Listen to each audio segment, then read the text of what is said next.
Well, Africa was I was told I would hate Africa because of the heat, but I just adored it. It's exciting and exotic and heat and all. I'll take it.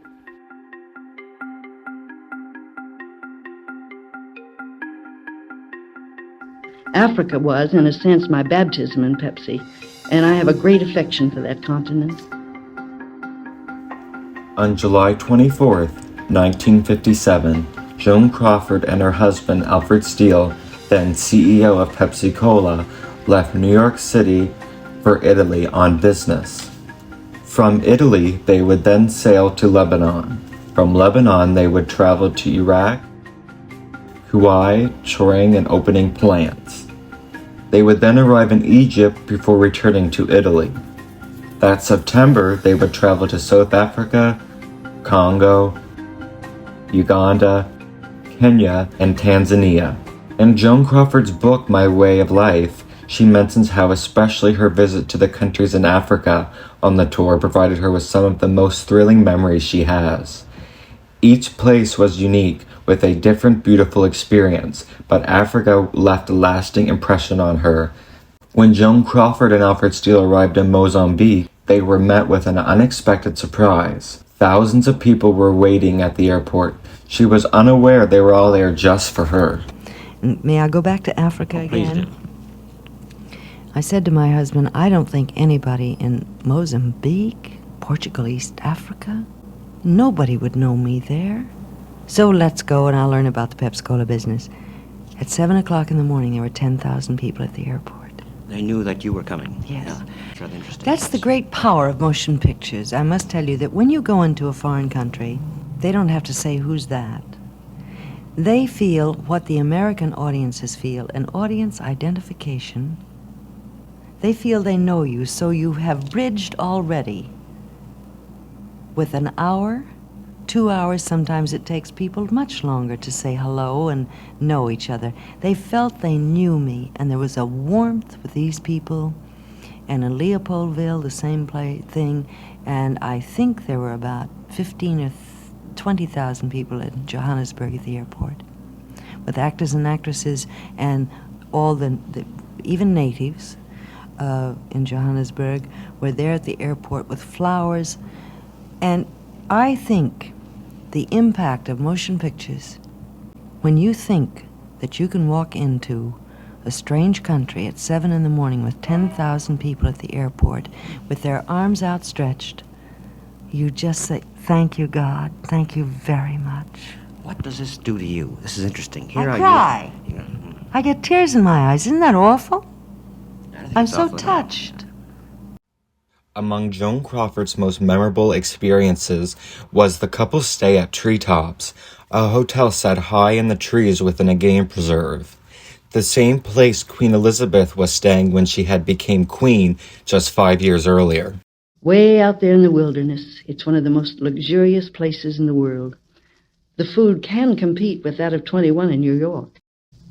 We started out early in the morning because everyone had to be up top by 2:30 in the afternoon. Before we climbed up, I walked around with a white hunter scattering coarse salt to attract the elephants, because the herd had not been seen in 7 days. I also noticed that a ladder was attached to about every fourth tree. The white hunter said that they were for safety. If you hear any sound, run to the first ladder and climb. I shivered. I couldn't hear a thing, but I saw some tracks and asked him what they were. Elephant tracks, he said, and fresh ones. Let's get going, I gulped and shot straight up to the hotel in the sky. We weren't completely free of wild companionship, even there. Baboons would scramble up to take a look at us and chatter, but they were tame and people fed and petted them. From 2:30 until dusk, we had to talk in whispers. Small sounds carry for miles out there, and most of the jungle beasts have acute hearing. We didn't want to frighten them away. At sundown, even our whispers had to stop.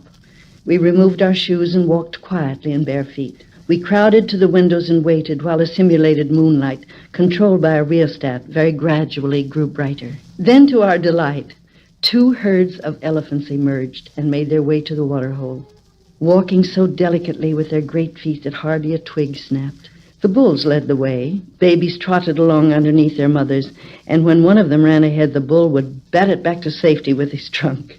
It was an awesome sight as we sat there in candlelight, almost holding our breath. Seeing herds of elephants and other wildlife up close was awe-inspiring for the avid animal lover. Crawford also cherished the chance to interact with the locals, noting their talented artistry and craftsmanship. We were always interested in the paintings and sculpture in Africa and bought quite a few things. We were lucky that our Belgian Congo bottler Maurice Alhadef owned an atelier that turned out art objects in a variety of media. While we were looking around, a little boy of 11 came in and Maurice asked him in Swahili what he would like to do. Painting? Ceramics? The little boy said that his life's ambition was to carve from ivory. Maurice led us into another room and pointed to an elephant's tusk that must have been one of the biggest ever taken from one of those splendid animals. And that to the little boy must have looked the size of a tree, and that big around. His eyes widened, his mouth fell open, and we could see him frantically thinking, where do I start? Maurice laughed, turned to a boy about 16 and said, get your last piece of work. It was brought in, a small, delicate carving. The little boy nodded, this is what I want to do. And then in Swahili, the boy asked, where do I start on this great tusk? The older apprentice said, I'll show you. That's how it starts. One trains the other down through the generations. Maurice brings dozens of these boys in from the bush every year and trains them so that they'll always have a good livelihood. Although Africa had held many enchanting moments, there were also minor challenges. During one encounter, bugs had flown in her soup. She asked the waiter for a new soup, but learned that it would only come back with more bugs. I remember a large formal luncheon when 2 bugs plopped themselves into my petite marmite. I asked the waiter to take it back, but the lady sitting opposite me told me not to bother. If your soup goes back to the kitchen, the same bowl will come back with even more bugs in it. You're going to be eating them all the time you're here. I told myself that all these people ate them and they looked very healthy, but I just stirred the bugs around politely and skipped the soup.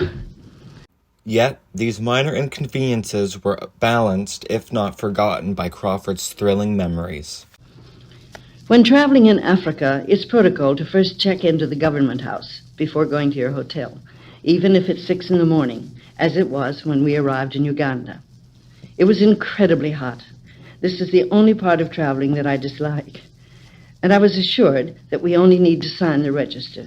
But then it seemed that King Fredrick, the Kabaka of Uganda, had got up early in order to meet us, and we were to have an audience. King Fredrick asked us to be seated, and to my astonishment, he knew every part I'd ever played in a film and asked me all about them. Then he wanted to know everything about the Pepsi-Cola business. He was completely charming. I forgot how hot and tired we were, and the time flew. What was supposed to have been a 3-minute audience ran to 1 hour and 10 minutes, and we enjoyed every bit of it. During a 1964 interview, she also spoke about MGM designer and friend Adrian. Adrian is credited for giving Joan Crawford her signature shoulder pads. You know something? I was trained at Metro by a man trained clothes-wise called Adrian. And I used to go to all of his fashion shows, and he did all of my clothes for 17 years at Metro. And I think you'll be interested in this. He took his first trip to Africa, and he came back, and he always had and saved the best design of the show for the last. It's like the final curtain. And he had, in one show called an evening ball gown called African Sunset, and he blended the reds, the pinks, the yellows, and the pale grays all in one dress. It was the first time I have ever seen an audience of women, about 200, stand up and applaud. It was fantastic, but really fantastic. And I thought, oh, you can never blend all these colors. It's ridiculous. And when I went to Africa, I realized, looking at every African evening sunset, that he was chicken, really, because there were more colors. But I think he was afraid that the American women would not be able to digest this much beauty this soon.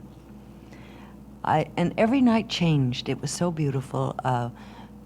You and I were both, not at the same time, unfortunately, in Johannesburg, Durban. Were you in Lorenzo Marx? No, I should have been. That's in Mozambique. No, I wasn't there. But also Kruger National Park. Were you there, have any chance? Yeah, oh, yes. We flew over and we saw elephant herds over Victoria Falls, and herds of flocks of flamingos.